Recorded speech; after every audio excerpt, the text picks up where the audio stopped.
en el libro de Apocalipsis. Y a partir del día de hoy vamos a iniciar un ciclo de enseñanzas. Un ciclo, también vamos a predicar, pero es un ciclo. Y ese ciclo lo hemos titulado La Iglesia y el Señor. ¿Cómo hemos titulado el ciclo? La Iglesia y el Señor.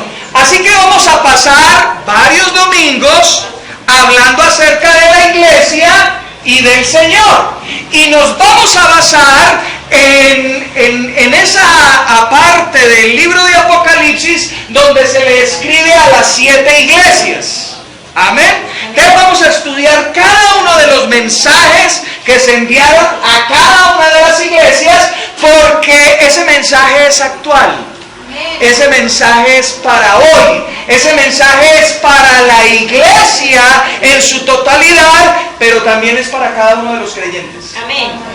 Cuando nosotros estudiamos cada uno de los mensajes, podemos vernos. Nosotros podemos vernos. Oiga, yo soy como la iglesia de Éfeso. ¿Sabe cómo era la iglesia de Éfeso? Era una iglesia muy apasionada por el Señor, pero ¿sabe qué tenía?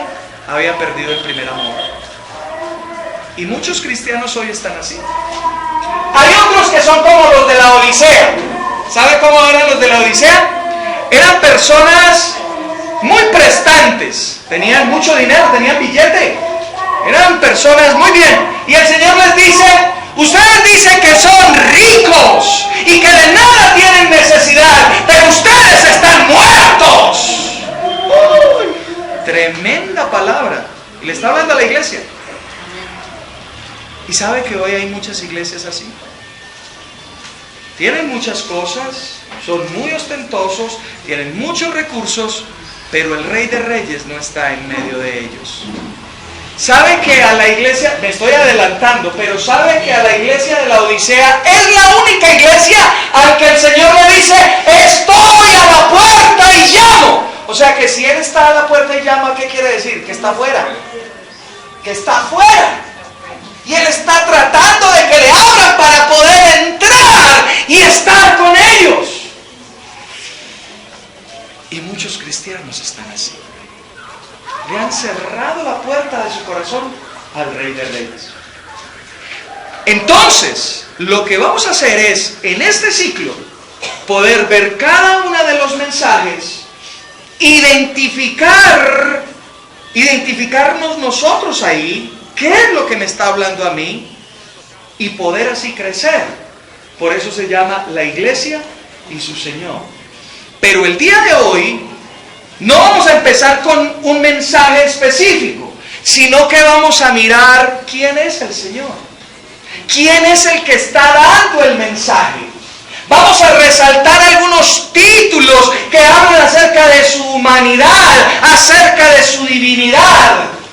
En otras palabras, vamos a hablar acerca de la unión hipostática. Uy, ¿qué es eso, pastor? ¿Por qué come eso?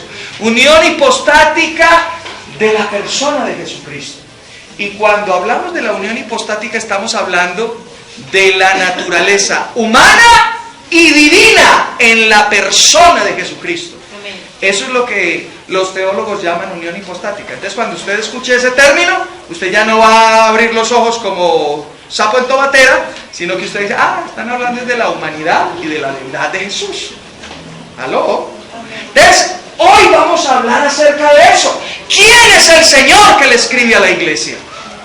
¿Quién es? ¿Cómo se manifiesta Él? ¿Cómo es su aspecto? Y en cada uno de sus aspectos ver características divinas.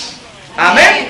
¿Estamos listos entonces? Amén. Pues vaya conmigo a Apocalipsis capítulo 1 y vamos a estar a partir del verso 9.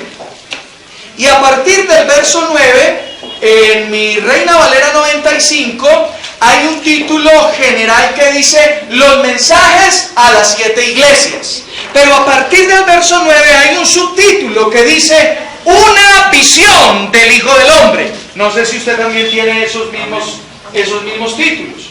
Una visión del Hijo del Hombre. Entonces vamos a leer todo el texto. Vamos a ir desde el verso 9 hasta el verso 18. Y luego vamos a hacer un estudio.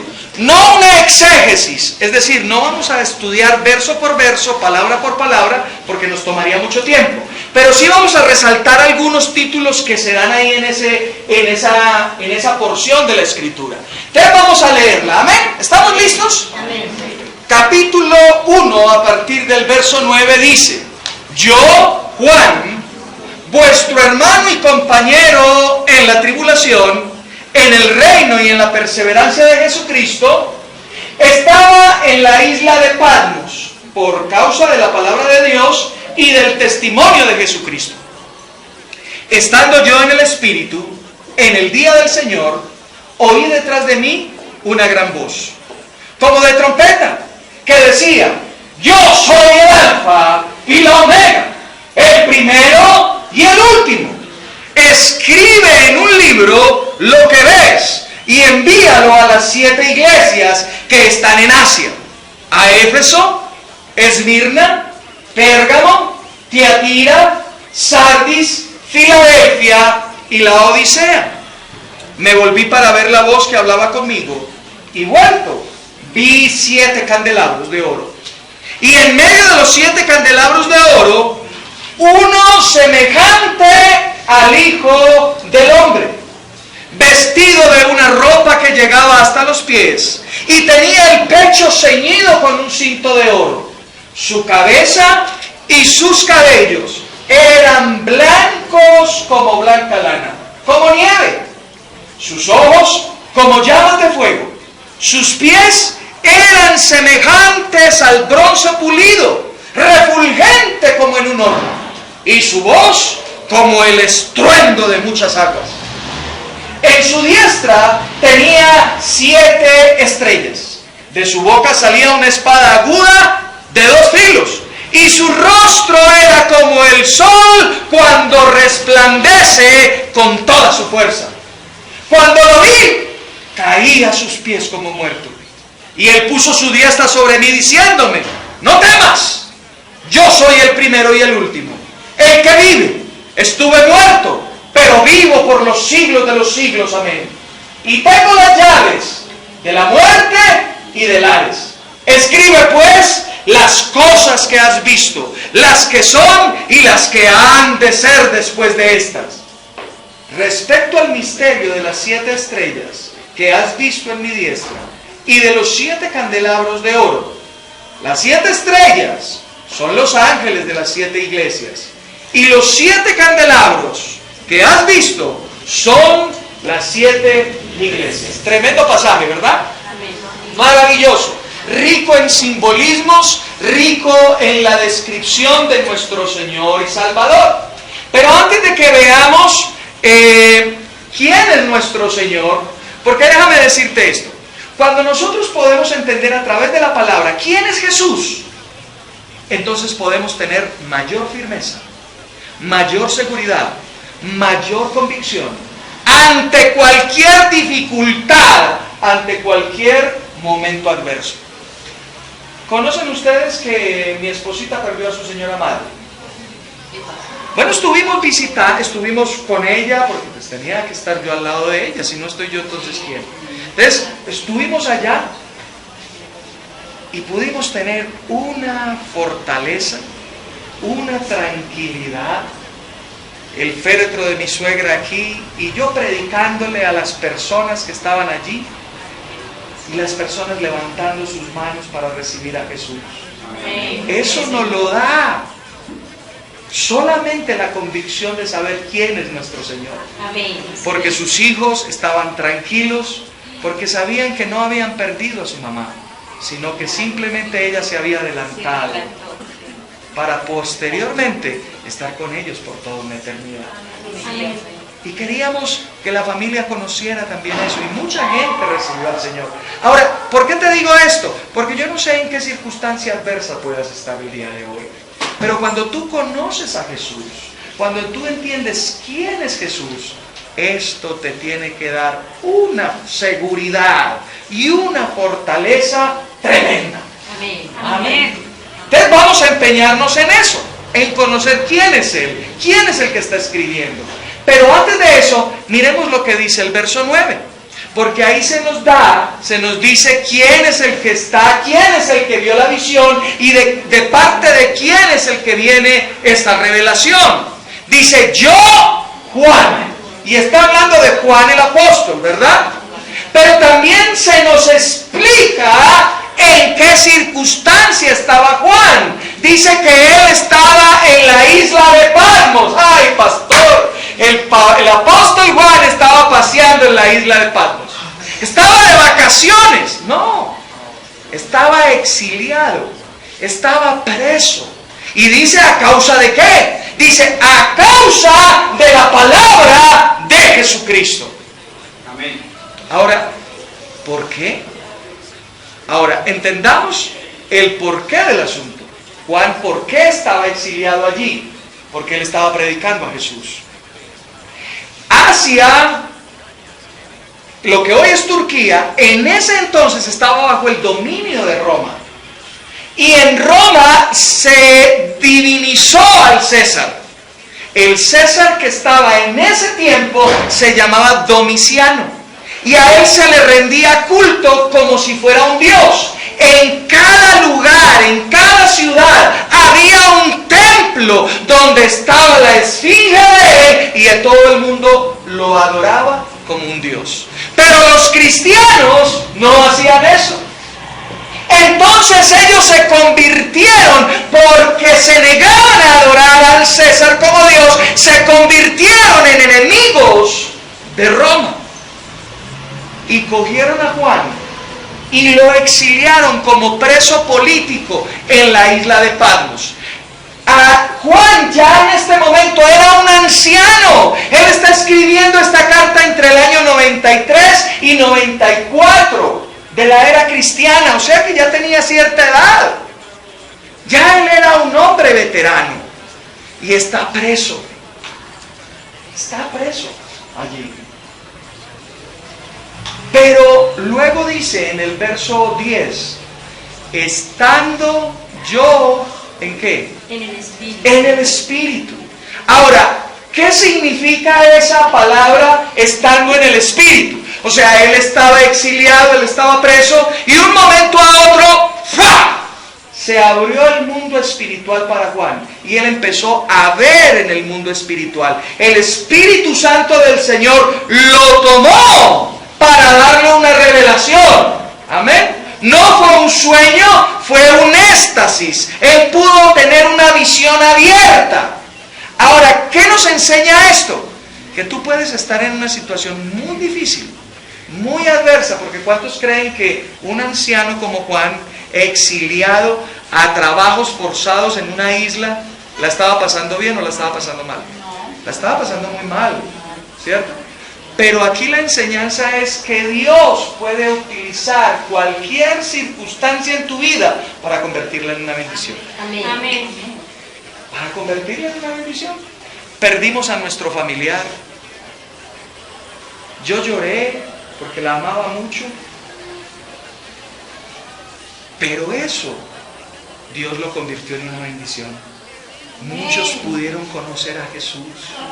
Muchos que habían endurecido su corazón por años a la predicación de esa mujer, porque mi suegra era creyente de muchos años y le hablaba a sus hermanos, a sus familiares. Muchos que endurecieron su corazón, ese día lo abrieron.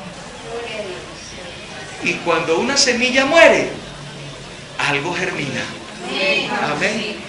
Y yo no sé por qué momento de dificultad estés pasando tú, pero Dios puede cambiar tu lamento en baile. Amén. Dios le puede dar la vuelta a la circunstancia a su favor. Amén. Amén. Por eso quería explicar esa parte. Y sigo mirando, dice allí que él estaba en el Espíritu. Él tuvo una visión abierta. Él pudo ver los tiempos finales. Pero note la dimensión de eso, porque a veces no lo logramos entender. Pasamos por ahí muy rápido y decimos, sí, un éxtasis. Pero note lo que le reveló en ese éxtasis el Espíritu. Los tiempos finales. Él pudo ver la tribulación, la gran tribulación. Eso está todavía delante de nosotros. Aún no se ha cumplido. tribulación y gran tribulación, 7 años, ¿verdad? Luego él pudo ver la venida del Señor Jesucristo con todos nosotros. ¿Cuántos van a cabalgar al lado de él? Amén. Con todos nosotros. Él pudo ver la batalla del Armagedón. Él pudo ver el milenio. El milenio son 1000 años. Luego él pudo ver la creación de cielos nuevos, tierra nueva, y pudo ver la eternidad, el descenso de la Jerusalén celestial a la tierra. O sea que lo que le reveló el Espíritu a ese ancianito allá en Patmos abarca más de 1000 años. O sea, eso es algo grandioso, es algo maravilloso, y es lo que hoy nos da la esperanza cuando lo estudiamos, de saber qué es lo que viene adelante. Nosotros los creyentes no estamos así, dando palos de ciego. No. Nosotros sabemos hacia dónde vamos. Amén. Nosotros sabemos hacia dónde vamos. Y eso fue lo que le reveló el Espíritu Santo a Juan. Amén. Pero note que dice, ¿en qué día se lo reveló?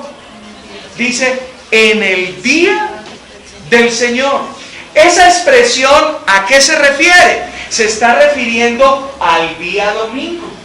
Esa expresión, el día del Señor, es la única. Tú la puedes buscar en toda tu Biblia y es la única referencia que hay. Pero nos da a entender que la iglesia primitiva tomó el día domingo como el día donde se reunían como familia para exaltar, para glorificar a Jesús y celebrar su resurrección. Porque Él resucitó en el día domingo. Entonces, el día del Señor es el día domingo. Pero miremoslo más. Hechos capítulo 20. Vaya conmigo a Hechos capítulo 20.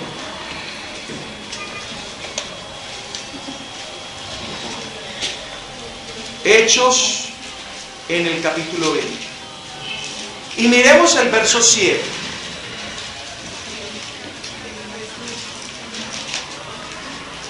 Gracias, sí, estábamos acalorados. Verso 7, ¿estamos todos ahí? Hechos 27 dice, el primer día, ¿de qué? El primer día de la semana, reunidos los discípulos para partir el pan. Entonces, ¿qué era lo que hacían? En la iglesia primitiva se reunía el primer día de la semana. Ahora, le hago una aclaración. ¿Por qué dice primer día de la semana? Porque es que para los judíos no existe ni domingo, ni lunes, ni martes, ni miércoles. Eso es algo que nosotros en nuestra cultura occidental la hemos acomodado. Pero para ellos existe el Sabbat, el día de reposo. Y luego del Sabbat, el primer día. Después el segundo, el tercero, el cuarto, el quinto, el sexto y otra vez Sabbat. Y vuelve, primer día, segundo día, tercer día. ¿Me hago entender? Sí. Entonces cuando se habla aquí de que ellos se reunían el primer día, era después del Sabbat, es decir, el domingo. Y se reunían con un propósito. ¿Cuál era el propósito? Partir el pan. Es decir, celebrar la cena del Señor. Cuando celebramos la cena del Señor, recordamos la obra de la cruz, es decir, la muerte, la crucifixión, la muerte, la sepultura, la resurrección y la ascensión de Jesús. 5 movimientos en la cruz. Amén. Eso es lo que nosotros recordamos y para eso es que nos reunimos. Hoy estamos reunidos para celebrar. Para celebrar el acto maravilloso de la cruz. Amén. ¿Por qué esta aclaración? Porque mucha gente dice, oiga, pero ¿y por qué no nos reunimos el sábado? Porque el sábado es el día de reposo, ¿cierto? Pero nuestro reposo ya no es un día. Nuestro reposo es Jesucristo. Amén. Y celebramos su muerte, su sepultura y su resurrección el día en que Él resucitó. Amén. Y nos reunimos todos como hermanos y Él en medio de nosotros para adorarlo y para glorificarlo. ¿Aló? Amén. Ok, muy bien. Volvamos entonces a Apocalipsis a nuestro texto base. Estamos en el verso 10. Y el verso 11 dice, bueno, leamos el 10 completo, dice: estando yo en el Espíritu en el día del Señor, oí detrás de mí una gran voz como de trompeta. O sea, esa expresión como de trompeta hace referencia a que era una voz ¿qué? Fuerte, potente, ¿verdad? Estruendosa. Y ya vamos a verlo más adelante qué es lo que significa. Pero note lo que dice aquí, verso 11, que decía: yo soy el alfa y la omega, el primero y el último. Hagamos una pausa ahí. ¿Quién en su Biblia no tiene esa expresión que yo acabo de mencionar? ¿Hay alguno que tenga la Nueva Traducción Viviente, la Palabra de Dios Hoy? Yo creo que Dianita no la tiene ahí. Esa es la Nueva Traducción, ¿cierto? No tiene esa expresión ahí, ¿cierto? Sino que ella entra diciendo, en el verso 11, mi amor, entra diciendo: escribe en un libro. Léelo, por favor, el verso 11, capítulo 1, verso 11 de Apocalipsis. Que decía: escribe en un libro todo lo que veas y envíalo a las 7 iglesias. ¿Sí lo nota? Que ella no tiene esa expresión que nosotros en la Reina Valera tenemos: yo soy el alfa y la omega, el primero y el último. Ahora, quiero hacer esa claridad porque esta mañana, cuando yo estaba leyendo, una hermana estaba aquí sentada y dijo: ay, mi Biblia está incompleta. Entonces, quiero hacerle esa aclaración. ¿Por qué? Porque en los escritos más antiguos no aparece. No aparece. Vino a aparecer en los escritos más recientes. ¿Pero por qué la aceptamos? Porque es que no va en contravía del resto de la palabra. Si usted lo ve más adelante, y lo pudimos leer en el verso 17, perdóneme, sí es en el verso 17, así en el verso 17, perdón, dice: cuando lo vi, caí a sus pies como muerto, y él puso su diestra sobre mí diciéndome: no temas, yo soy el primero y el último. Entonces no difiere del resto de la escritura. Él también en otra porción de la palabra dijo: yo soy el alfa y yo soy la omega. Ahora, ¿por qué se añade ese pedazo aquí? Porque empieza a resaltar quién es el que está escribiendo, quién es el que está dando el mensaje. Y lo que quiere significar aquí con esta agregaduría es que Él es el Dios eterno. Él no tiene principio, Él no tiene final. O sea que quien nos está hablando aquí es el Dios eterno. Amén. Y eso es muy bueno, amén, poderlo comprender y poderlo entender. Volvamos al verso donde estábamos, al verso 10. Verso 11, perdón. Dice: escribe en un libro lo que ves y envíalo a las 7 iglesias que están ¿dónde? Ya les había dicho que esta palabra, este nombre aquí, Asia, era lo que designaba lo que hoy se llama Turquía. Pero note que aquí se nos enseña entonces, primero, ¿quién fue el que vio? Juan Apóstol, ¿cierto? ¿Quién es el que está hablando? El Dios eterno. ¿A quién le está hablando? A las 7 iglesias. Pero note que dice 7 iglesias. Si dijéramos: ah, no, entonces el mensaje es solamente para ellos. Ah, no, porque ahí no dice Mosquera. ¿Sí ve, pastor? Ahí no dice Mosquera. Entonces eso no es para mí. No, el número 7 simboliza totalidad. Algo que es completo. Amén. Porque él le pudo haber escrito solamente a Esmirna. Pero no, él colocó 7 iglesias porque el número 7 simboliza la totalidad, algo completo. Entonces él está escribiendo a toda la iglesia, incluida Centro Cristiano de Restauración, Vida Abundante, año 2017. Amén. Yo creí que iban a saltar de alegría. Aleluya. Amén. O sea que este mensaje es actual. Este mensaje es para usted y para mí. Amén. Amén. Ok. Y sigue diciendo, Ahí ya luego mencionan las 7 iglesias: Éfeso, Esmirna, Pérgamo, Tiatira, Sardis, Filadelfia y la Odisea.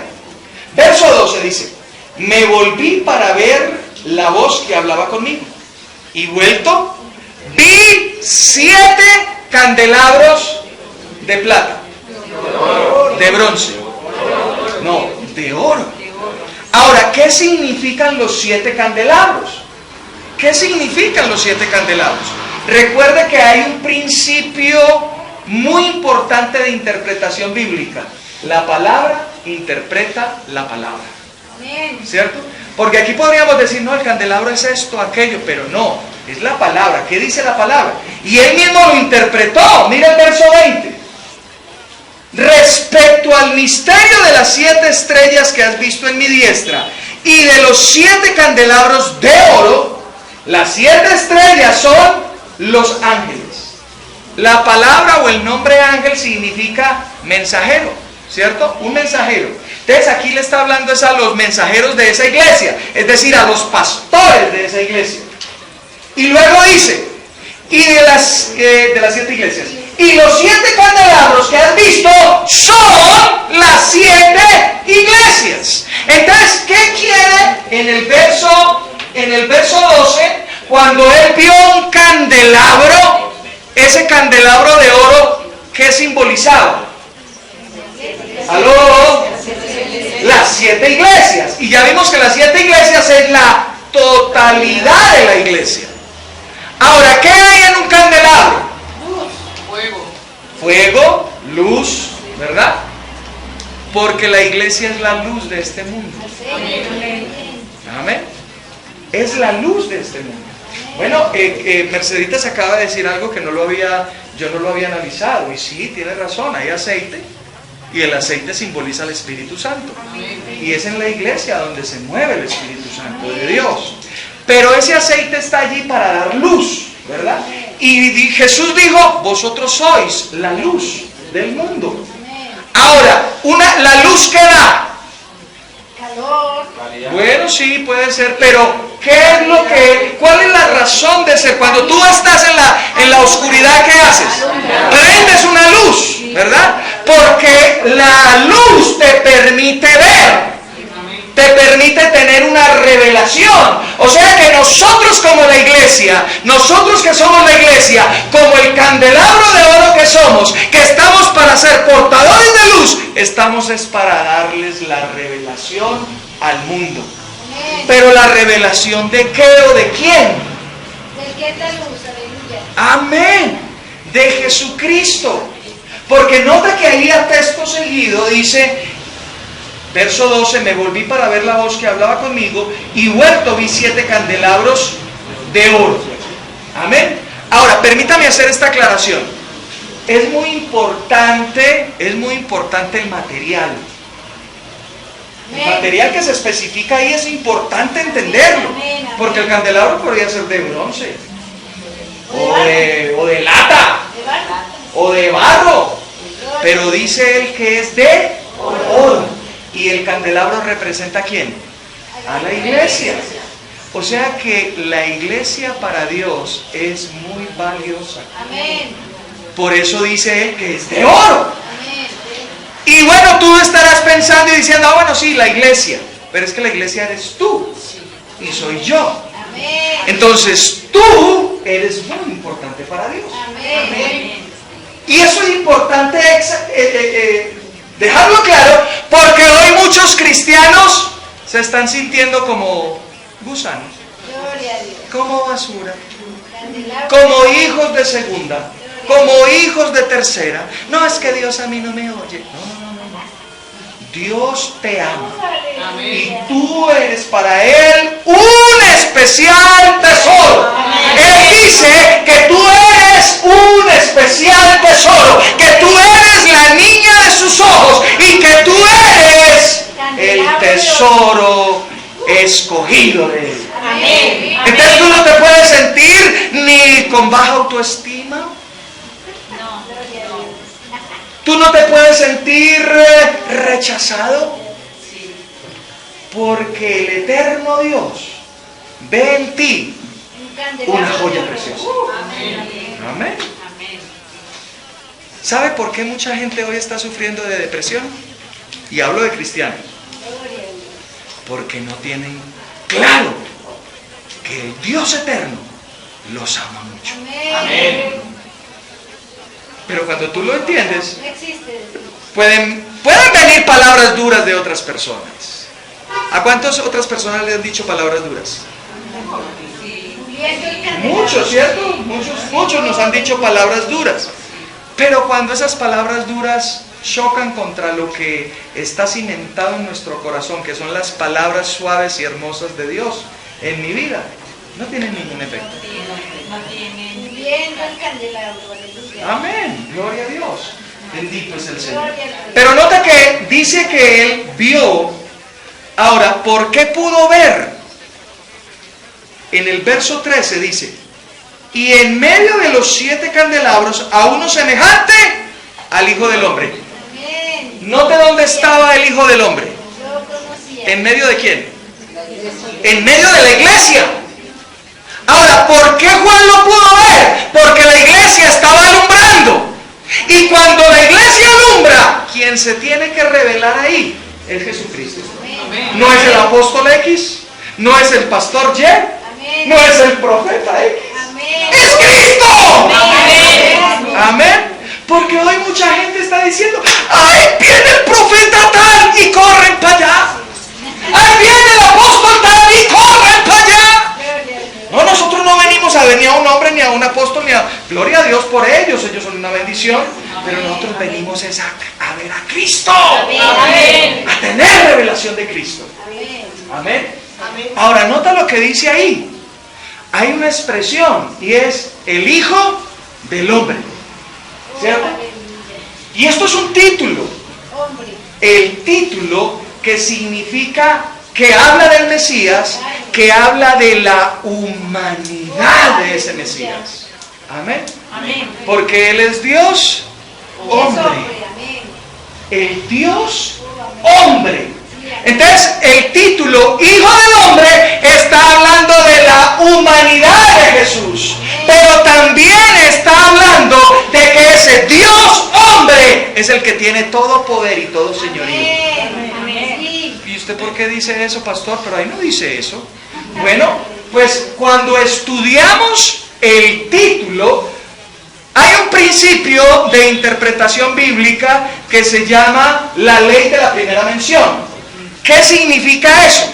Cuando tú encuentras algo que tú no entiendes en la Biblia, entonces tú te remites a la primera vez que en la Biblia se habla de eso. Eso se conoce como la ley de la primera mención. Y cuando tú haces eso, entonces puedes entender a qué es lo que se refiere esa expresión.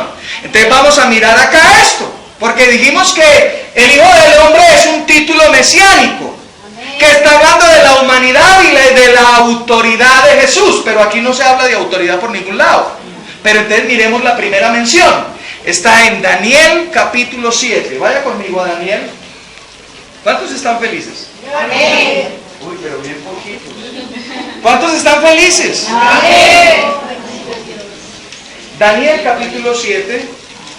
Y vamos a leer la primera mención en el verso 13. Ahora, el contexto de Daniel capítulo 7, en el capítulo 7, Daniel tiene también una visión. Y él está viendo en el mundo espiritual y tiene una visión o tiene una revelación acerca de los diferentes reinos que van a estar durante toda la existencia de la humanidad. Entonces él ve el reino de los babilonios, el reino de los griegos, el reino de los romanos, después ve el reino del anticristo. En ese contexto es que está el texto que vamos a leer. Y mira lo que dice el verso 13. ¿Estamos todos allí? Amén. Permítame tomar un poquito de agua.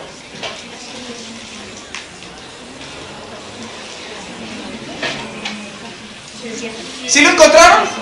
Amén. Capítulo 7, verso 13. ¿Estamos ahí? Amén. Dice: miraba yo en la visión de la noche. O sea que esta no era una visión abierta como la que tuvo Juan, sino que este fue un sueño, es decir, una visión cerrada. Entonces dice, miraba yo en la visión de la noche. ¿Cuántos han soñado? Amén. Entonces, miraba yo en la visión de la noche y vi que con las nubes del cielo venía uno como un hijo de hombre. Vino hasta el anciano de días. Ese anciano de días representa al Dios Padre. Amén. Dice allí, vino hasta el anciano de días y lo hicieron acercarse delante de él. Y le fue dado dominio, gloria y reino para que todos los pueblos, naciones y lenguas lo sirvieran. Su dominio es dominio eterno, que nunca pasará, y su reino es uno que nunca será destruido. Entonces, la ley de la primera mención nos permite entender que el Hijo del Hombre, que es Jesucristo, es totalmente humano, pero vino para reinar. Que el Dios eterno, el Dios Padre, le dio todo dominio, todo poder, todo señorío. Él es el Rey de Reyes, Él es el Señor de Señores. Entonces, cuando usted vuelva a leer en la Biblia, Hijo del Hombre, usted ya va a tener claro, este es el Dios hecho hombre, que tiene todo poder y todo dominio. Amén. Gloria a Dios. Maravilloso. Ahora, ¿por qué se lo aplicamos a Jesús? Pues es una buena pregunta, ¿cierto? Porque es que no fuimos nosotros el que se lo aplicamos, fue Él mismo el que lo tomó. Y vamos a mirar en los evangelios que el título preferido de Jesús para hablar de sí mismo era el Hijo del Hombre. O sea que Él estaba diciendo, cuando Él decía el Hijo del Hombre, Él estaba diciendo, yo soy el Dios hecho hombre, que tiene todo poder, todo dominio, toda potestad. Yo soy el Señor de señores. Y ¿sabe una cosa? Por eso era que los judíos lo querían matar. Por eso lo mataron, aleluya. Porque ellos entendían qué era lo que estaba diciendo. Oh, gloria a Dios. ¿Me hago entender? No se desesperen y se... Tranquilo. Amén. Entonces, note esto. Vamos a mirar en el Evangelio de Mateo que Jesucristo tomaba ese título para hablar acerca de Él. Vaya conmigo a Mateo capítulo 8. Ahora, le explico alguna cosita más. Ya son las 12, Señor, se nos ha ido el tiempo. Oiga, yo no hice una mención que hice esta mañana. Porque cuando leímos Hechos capítulo 20, verso 7, dice que ellos se reunían el domingo para partir la cena del Señor. Pero me faltó leer algo que está a mi favor. Y es que ellos se reunieron para partir el pan y que Pablo alargó el discurso. Lo entendieron. Pablo alargó el discurso y note esto, hasta la medianoche. Entonces, ¿por qué se preocupan por 10 minutos? Amén. Gloria a Dios. Pero eso a mi favor. Entonces volvamos a Mateo capítulo 9. Capítulo 8. Están atentos, muy bien, gloria a Dios por eso. Mateo capítulo 8. Y vamos a leer, permítame, yo miro aquí mis notas. Vamos a leer en el capítulo 8 a partir del verso 20. Ahora, antes de darle lectura, quisiera darle otro tic, un paréntesis. ¿Me lo permiten? Cuando yo enseño, ustedes cuando yo diga es enseñanza, ustedes prepárense porque va a ir un poquito más largo porque yo disfruto enseñar. Yo soy maestro y a mí me gusta enseñar.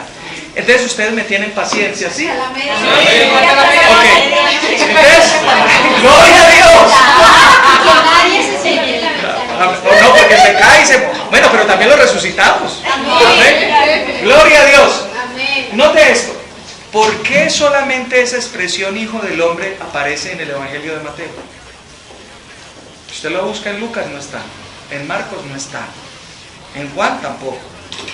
¿Por qué? Porque los evangelios, hay 3, son 4 los evangelios, ¿sí? Mateo, Marcos, Lucas y Juan.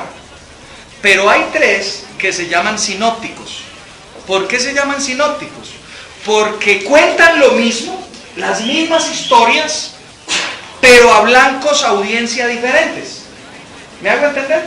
Por ejemplo, Mateo habla a los judíos, entonces utiliza expresiones para hablarle a los judíos que ellos pueden entender.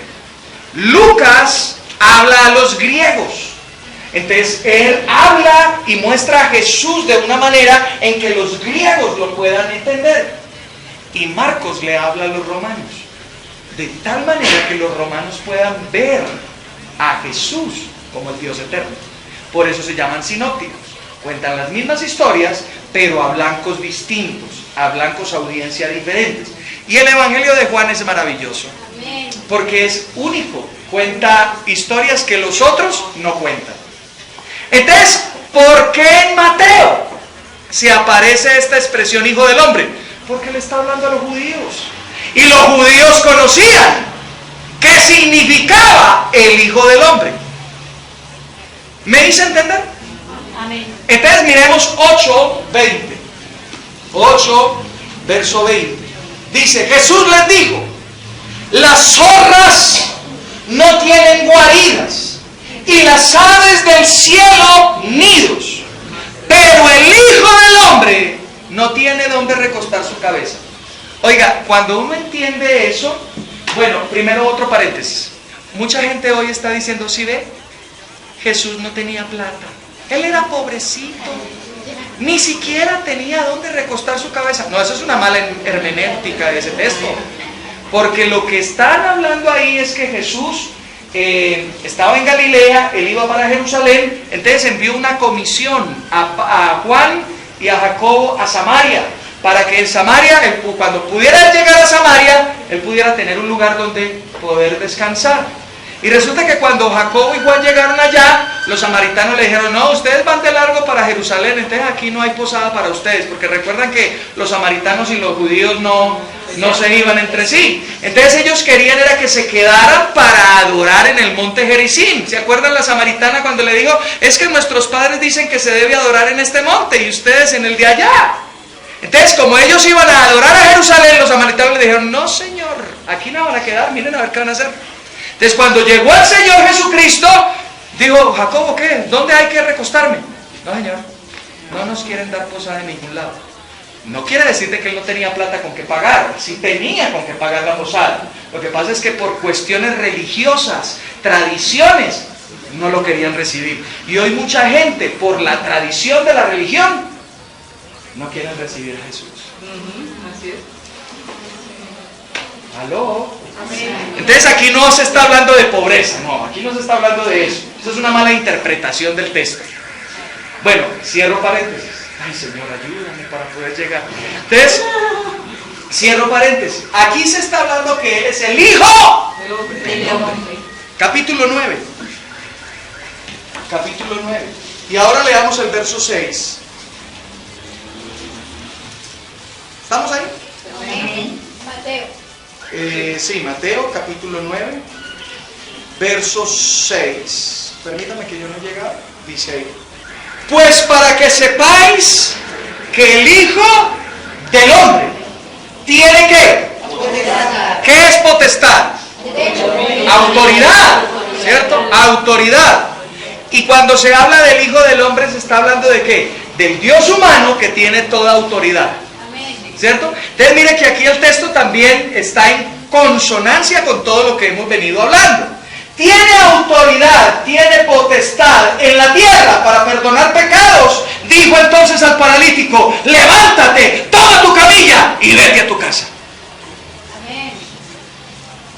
Es más chévere cuando comprendemos el contexto donde se lo dijo. ¿Recuerdan ustedes al paralítico que descendieron por el techo? Sí. Amén. Descendieron al paralítico y el Señor, es que el Señor es maravilloso. Amén. El Señor dice algo para después enseñar otra cosa. Perdónenme, me quito la camisa porque está haciendo calor, el saco, perdón. Descienden al paralítico, están todos los fariseos, los saduceos, el auditorio allí que estaban compuestos por religiosos. Y él le dice, tus pecados te son perdonados. Y ellos, le está hablando a judíos, está hablando en medio de judíos. Los judíos tenían en su mente, el único que perdona pecados es Dios. Y por eso entonces empezaron a pensar, ¿quién se cree este? ¿Qué tan atrevido? Diciendo que perdona pecados, si el único que perdona es Dios. Pero como Él es Dios, entonces él pudo ver los pensamientos de ellos. Si usted lee el texto, él dice, conociendo el pensamiento de ellos. O sea que Jesús era omnisciente, el Dios es omnisciente, el Dios omnisciente. Porque ¿quién puede conocer el pensamiento de alguien sino Dios? Amén. Desconociendo el pensamiento de ellos, les dijo, para que sepan que yo sí soy Dios y puedo perdonar pecados, a este paralítico le digo, levántate, toma tu camilla y vete. Que es más fácil. Toda la gente quedó. Ese milagro Es más fácil. estaba dando validez al título del Hijo del Hombre en la persona de Jesucristo. Ahora lo entendemos de una mejor manera. Amén. El Hijo del Hombre, el Dios hecho hombre, que tiene toda autoridad y todo poder. Amén. Miremos otro texto más. 28, ahí de Mateo, capítulo 28.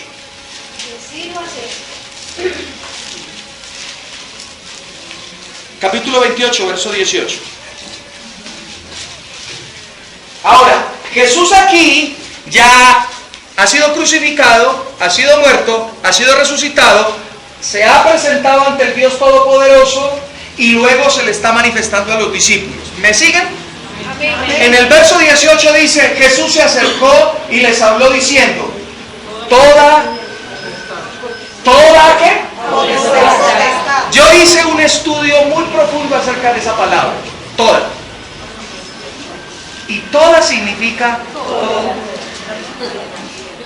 O sea, no hay nada que quede fuera. Amén. Dice, toda autoridad me ha sido dada. O sea que Él es el Hijo del Hombre que Daniel vio en su visión, acercándose al anciano de días, y donde el anciano de días le daba todo poder y toda autoridad. Amén. Jesús es Dios. Amén. Amén. Y dice, toda potestad me es dada en el cielo y en la tierra. Recuerda que Daniel dijo, todo reino en los cielos, en la tierra, todo es de Él. Él es el Señor de señores. Y eso es lo que Él está diciendo aquí a los discípulos. Yo soy el Hijo del Hombre que tiene toda potestad. Maravilloso, ¿verdad? Ese es su Dios.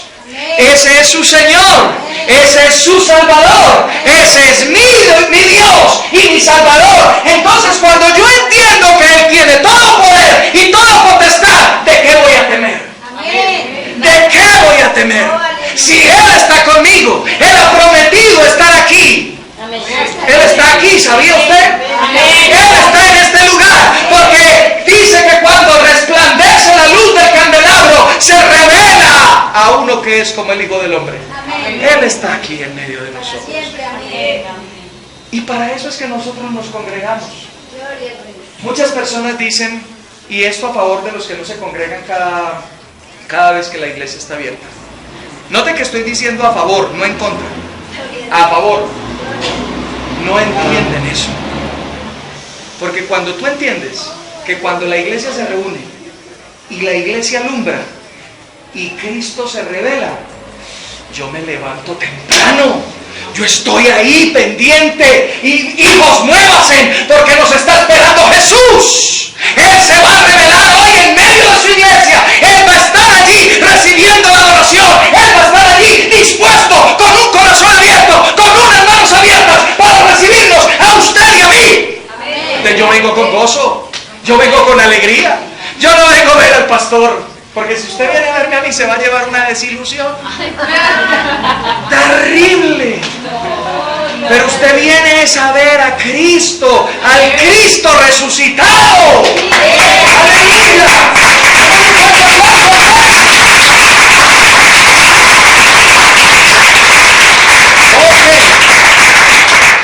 Bueno, tengo que ir un poco más rápido. Dice el Hijo del Hombre, ya vimos que es el Hijo del Hombre. Ahora miren lo lo que dice el verso 14. Su cabeza y sus cabellos eran blancos como blanca lana. A 14 en Apocalipsis. Sí, vamos a Apocalipsis. Perdónenme, no fui claro al explicarles. Estamos en nuestro texto base, Apocalipsis capítulo 1, verso 14. ¿Estamos ahí todos? Amén. Ahora vuelvo a leer entonces Apocalipsis 14. 1:14 dice: su cabeza y sus cabellos eran blancos como blanca lana. No miren al hermano José. No lo miren. Miren al hermano, miren al hermano José. Amén, amén. Ahora, el hermano José tiene sus cabellos blancos, pero todavía tiene algunas cositas oscuras. Todavía le quedan algunos. El Señor resucitado aquí se revela con su cabeza y sus cabellos blancos. Pero haga un análisis, diga, oiga, pero no en todas las oportunidades se manifiesta así. No. Porque recuerden cuando los dos discípulos iban camino a Emaús. ¿Recuerdan? Ellos ni lo reconocieron. Y el texto dice que se les manifestó en otra forma. Entonces, si Él se manifiesta aquí en esta visión de esta manera, nos quiere enseñar algo acerca de Él. ¿Cierto? Ahora, ¿qué significa el color blanco? Pureza, santidad, ¿cierto? Entonces lo que Él está hablando es que la cabeza de la iglesia es perfectamente santa. Pero note algo más. Cuando nosotros contrastamos este texto con otros textos de la Biblia, vemos que también hay otra característica de Él, porque de esa misma manera se manifiesta Dios Padre, con una cabeza blanca y sus cabellos blancos. Vamos nuevamente a Daniel 7 y miremos eso. Y miremos cuando habla del anciano de días. ¿Se acuerda del anciano que le dio todo poder y todo dominio? Cuando leímos el verso 13. Ahora vamos a leer el verso 9. 7:9. ¿Estamos ahí? Amén. No. Ok, yo los espero. Daniel capítulo 7, verso 9. ¿Estamos ahí? ¿Sí? Ok. 7:9. ¿Todos estamos ahí? Ok, esperemos un minuto más para que todos estemos allí. Es importante que todos leamos la palabra y todos estemos ahí atentos. Voy a abrir un poquito aquí la ventana para que lo vean.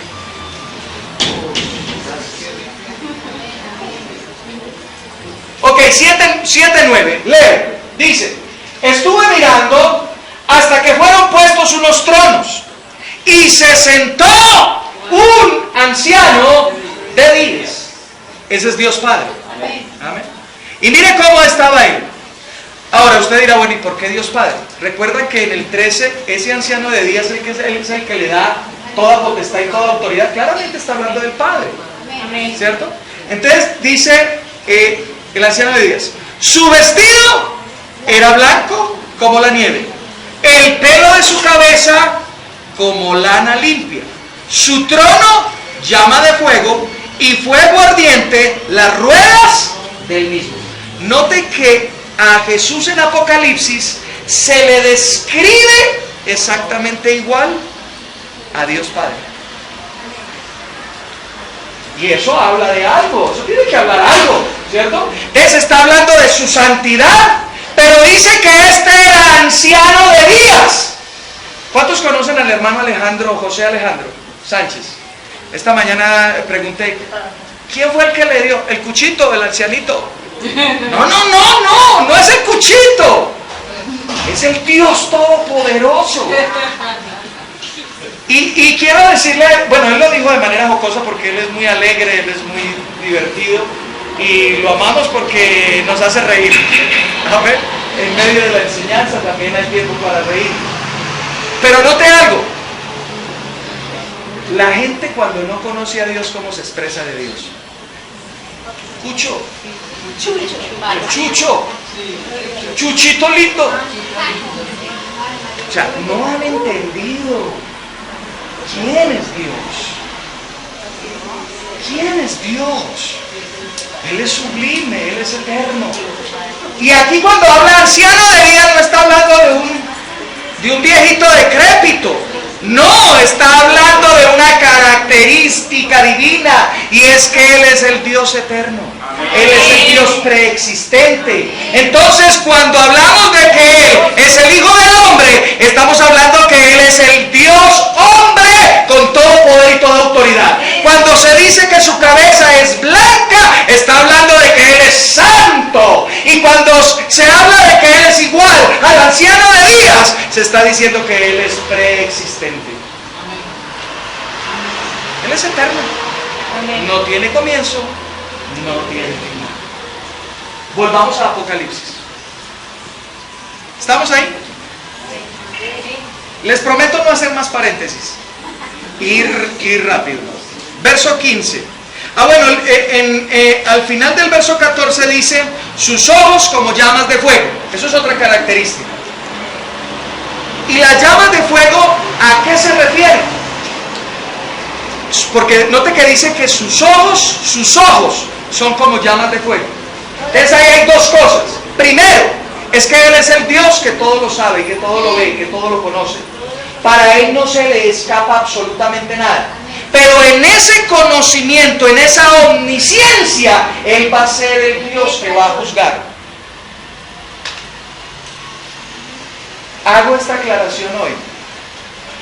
No entiendo por qué algunos cristianos viven vidas dobles.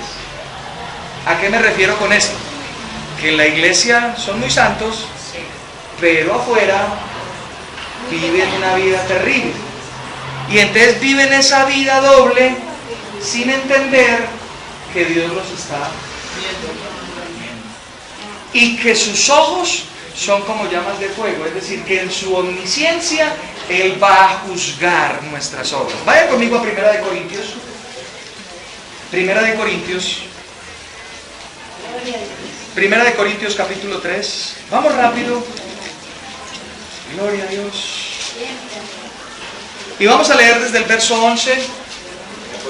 Primera de Corintios 3:11. Primera de Corintios capítulo 3:11. Note que estamos hablando del Dios omnisciente, que todo lo ve, que todo lo sabe, que todo lo conoce, y que en esa omnisciencia va a juzgar nuestras obras. Tremendo. Entonces no podemos vivir de manera liviana. Tenemos que vivir de una manera entendiendo que todos los días Él nos ve. Él ve lo que haces allá en lo oculto, lo que haces allá debajo de las sábanas de tu cama. Él lo está viendo. El profeta Jonás dijo: ¿a dónde iré? Si voy a lo más alto, allá estás tú. Si voy a lo profundo, allá estás tú. ¿De dónde escaparé de ti? Y hoy nosotros, bueno, no es en esta iglesia, eso es por allá en otra iglesia. Hoy algunos cristianos quieren vivir de esa manera. De una manera aquí, la carita muy bonita, muy santa, pero en la intimidad, cosas terribles. Note lo que dice el verso 11, dice: nadie puede poner otro fundamento que el que está puesto, el cual es Jesucristo. Si alguien edifica sobre este fundamento con oro, plata y piedras preciosas, o con madero, hena y hojarasca, la obra de cada uno, diga, de cada uno, se hará manifiesta, porque el día la pondrá al descubierto, pues por el fuego será revelada. Ahora, dijimos que los ojos del Señor son como ¿qué? Como llamas de fuego. ¿Quién va a probar cada una de tus obras? Se llama Jesucristo. Amén. Tremendo. Eso nos debe: Señor, ayúdame a vivir en santidad, a vivir con temor y temblor delante de ti, porque llegará el momento en que estaré delante de ti, y que me justificará. Tremendo, ¿no? Y lo que vale es la obediencia. Amén. Ahora, miremos, sigamos leyendo, porque pensaría algún desprevenido que me está oyendo en este momento decir: entonces la salvación es por obras. No. La salvación es por fe en Cristo. Gracias. Pero va a haber un tribunal que se llama el Tribunal de Cristo, donde tú y yo estaremos delante de Él, no para salvación, pero sí para recompensas. Amén. Y note lo que sigue leyendo. Sigamos leyendo. Dice, verso 13. La obra de cada uno se hará manifiesta, porque el día la pondrá al descubierto, pues por el fuego será revelada. La obra de cada uno, sea la que sea, el fuego la probará. Si permanece la obra de alguno que sobreedificó, él recibirá recompensa. Si la obra de alguno se quema, él sufrirá pérdida. Si bien él mismo, será salvo, aunque así como por fuego.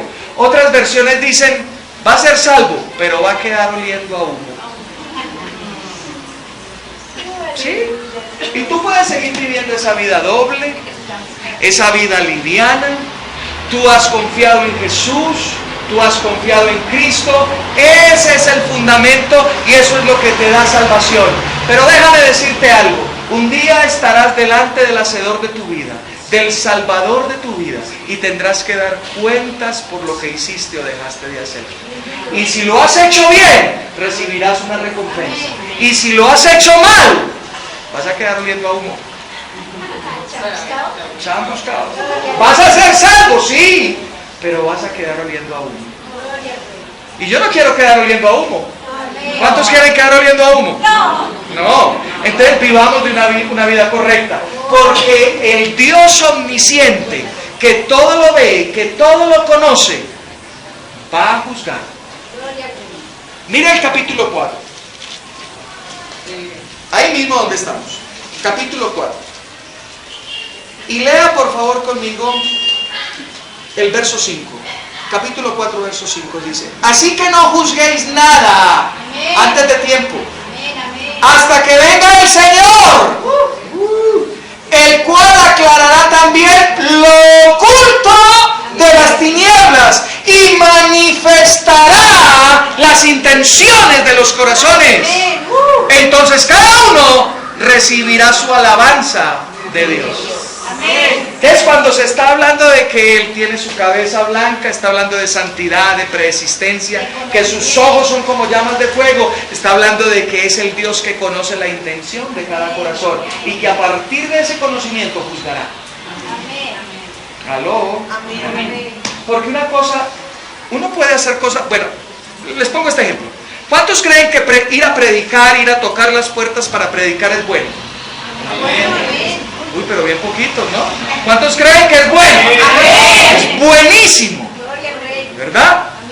Pero mucha gente lo hace con una intención equivocada. Entonces yo, ¿a qué me estoy refiriendo? Yo puedo hacer cosas buenas con una mala intención. Y el que conoce todo, conoce la intención del corazón y juzgará esa buena obra por la intención de tu corazón. Y cuando hacemos las cosas de esa manera, estamos sobreedificando con madera, heno y hojarasca. ¿Qué pasa con esos tres metales, con esas tres cosas cuando llega el fuego? Se queman. Por eso entonces sobreedifica con oro, plata y piedras preciosas. Amén. Gloria a Dios. Pero sigamos conociendo más quién es Jesús. Ustedes me regalan 10 minuticos más. ¿Sí? Gloria a Dios. Gracias por su comprensión. Gracias. Eso me anima. Gloria a Dios. Bendito Dios. Capítulo 1, verso 15. Capítulo 1, verso 15. En Apocalipsis, sí, en nuestro texto base. Apocalipsis, capítulo 1, verso 15. Gloria a Dios. ¿Estamos ahí? Note lo que dice: sus pies eran semejantes al bronce pulido, refulgentes como en un horno, y su voz como el estruendo de muchas aguas. Entonces aquí también se nos está hablando de un simbolismo. ¿Qué es lo que dan los pies? O sea, cuando, me hago entender de otra manera, cuando una persona está parada, ¿qué es lo que le da estabilidad? Los pies, ¿cierto? Entonces aquí se nos está hablando que los pies de nuestro Señor son de bronce pulido. Quiere decir entonces que Él es el Dios fuerte, inamovible. Nadie lo puede mover. Cuando Él está ahí, nadie lo puede mover.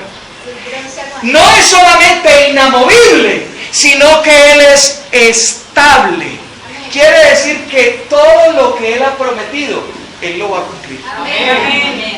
Eso es lo que nos está hablando esta parte, esta porción. Entonces estamos hablando del Dios Todopoderoso, querido hermano. Ese es tu Dios y mi Dios. Un Dios estable, inamovible y todopoderoso. Él es el Dios fuerte. Amén. Note lo que estoy diciendo, Dios fuerte. Vaya conmigo a Daniel, al capítulo 9. ¿Cómo?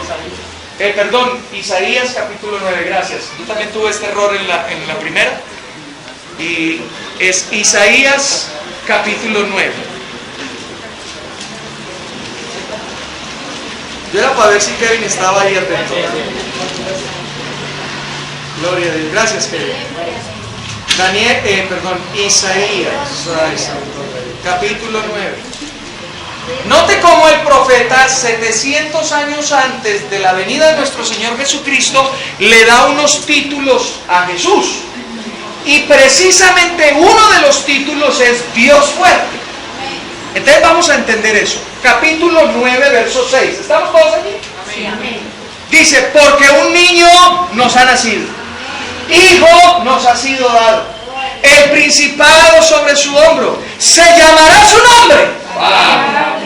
Admirable consejero, Dios fuerte, Padre eterno, príncipe de paz. Ay, maravilloso. Pero note que dice Dios fuerte. Está hablando de Apocalipsis capítulo 1, donde lo describen a Él con sus pies que le dan total estabilidad, total fortaleza. Amén. Una persona se derriba cuando pierde las fuerzas en sus piernas, pero Él es el Dios fuerte. Pero note algo, y es que la fortaleza, ese nombre que está en Isaías, Dios fuerte, en el hebreo es Gabor, G-A-B-O-R, Gabor. ¿Y qué significa ese nombre? Significa algo maravilloso para usted y para mí. Significa que Él es el Dios Gabor, es decir, que Él es el Dios más que suficiente para suplir todas nuestras necesidades. Amén. Entonces ese es su Dios. Entonces yo no sé por qué anda preocupado usted. No sé por qué anda preocupado usted. Si Él ha dicho, por nada estéis afanados. Si Él ha dicho, no estén angustiados por lo que van a comer, por lo que van a beber, por el techo, por el vestido. Búsquenme primeramente a mí, y entonces yo, el Dios fuerte, supliré todas esas cosas. Ahora sí cobra sentido entonces lo que está escrito ahí en Mateo 6, que era lo que acabé de leer, de parafrasear. Cobra sentido también lo que Pablo le dijo a los filipenses en el capítulo 4, a partir del verso 19, cuando les dice, mi Dios pues, está hablando del Dios fuerte. Está hablando del Dios Gabor. Mi Dios, pues, suplirá todas vuestras necesidades conforme a las riquezas en gloria que hay en Cristo Jesús, Señor tuyo y mío. Ese es nuestro Dios. Pero cuando usted y yo no lo conocemos, entonces estamos preocupados. Nos faltan 40,000 pesos para el arriendo. ¿Qué vamos a hacer? Dios fuerte.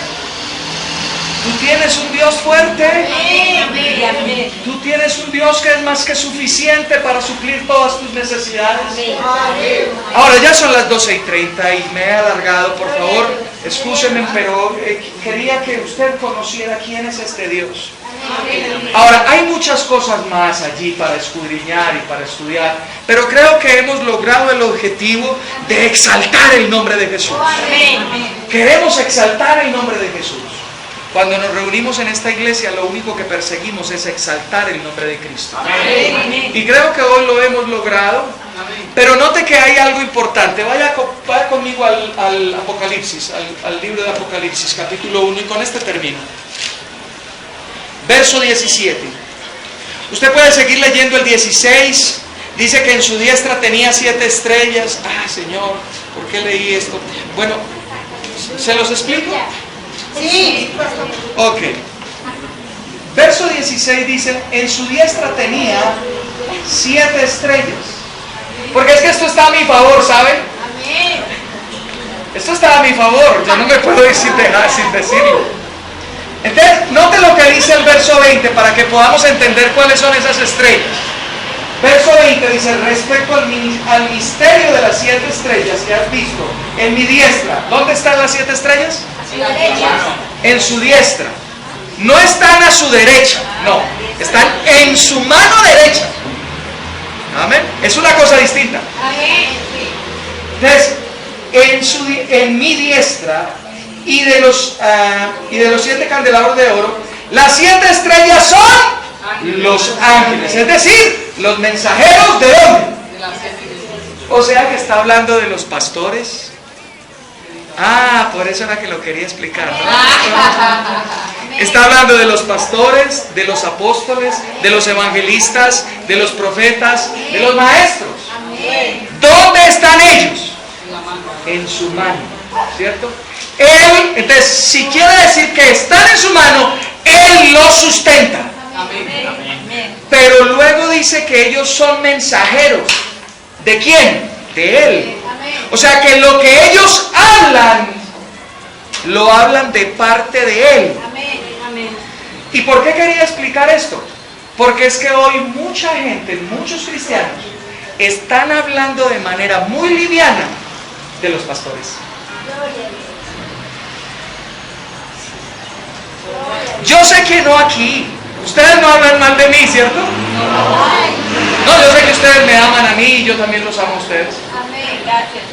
Pero muchas veces nos hacemos partícipes de esas cosas acerca de otros ministerios. Por ejemplo, les pongo un ejemplo. ¿Cuántos no han oído hablar tanta basura en el internet acerca de nuestro hermano Cas Luna? ¿Cuántos no han escuchado? ¿Y sabe qué es lo peor? Que nosotros, siendo hermanos de él, nos congraciamos con eso y lo replicamos. Ahora, puede ser que él cometa errores porque es un humano. Yo cometo muchos errores. Y abro paréntesis, por favor, ténganme paciencia. Yo a veces cometo errores. Ténganme paciencia. Cierro paréntesis. Entonces, cuando vemos que esas personas cometen errores, no nos pongamos a divulgar, ni a comernos, ni a arrancarnos como perros rabiosos los unos a los otros. Porque ellos están en la mano de su Señor. Y Él juzgará a esos. Hace como unos 10 años, yo todavía estaba en el ejército y estaba de servicio un fin de semana. Y yo era muy seguidor de un ministro X. Me gustaba mucho su manera de predicar, de enseñar, la unción que había en él. Y resultó que hubo una noticia terrible de ese hombre, que tenía un amante, una cosa y la otra. Uy, yo dije, no, pero ¿cómo así? No, porque pues era alguien que yo admiraba. Y eso me dolió. Y yo estaba solo allí en las oficinas del CAM y estaba pensando en eso. Y vino a mí la palabra del Señor y me dijo, ¿y tú por qué juzgas al criado ajeno? Gloria a Dios. Criado ajeno. Él tiene su Señor. Amén. Y su Señor lo juzgará. Amén. Los pastores, los evangelistas y los maestros están en la mano de Él. Amén. No somos quienes para criticarlos. Oremos por ellos. Amén. Oremos por ellos. Amén. Y no nos hagamos partícipes de aquellos que en su ignorancia hablan tantas cosas y no entienden que hay un Dios todopoderoso que todo lo ve y todo lo juzga. Amén. Y cuando estés delante de Él, muy seguramente vas a tener que dar cuentas también de ese tipo de cosas. ¿Por qué juzgaste al criado que no era tu criado?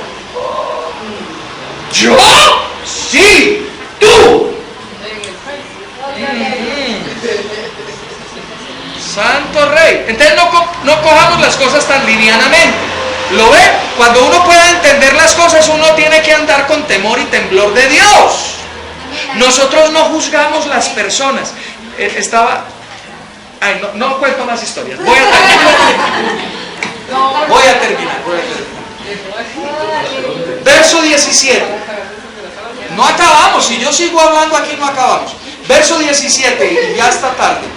Cuando lo vi, Apocalipsis capítulo 1, verso 17. ¿Están ahí? Amén. Dice, cuando lo vi, caí a sus pies. ¿Sabe, queridos hermanos? Cuando entendemos quién es nuestro Dios, cuando entendemos quién es nuestro Jesús, lo único que podemos hacer es rendirnos a Él. Solo a Él. Porque Él es el Dios eterno, el Dios hombre que tiene todo poder y toda autoridad. Él es santo, Él es eterno, Él es omnisciente, Él es todopoderoso. Él juzgará a cada uno de nosotros por lo que Él sabe y conoce, por la intención de nuestro corazón. Él tiene toda autoridad. Su palabra es como espada de dos filos. Y no tengo el tiempo para explicarle eso de dos filos, porque un filo es de vida y otro es de muerte.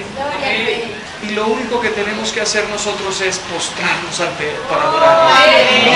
Solo ante Él para adorarlo. Él es nuestro buen Dios.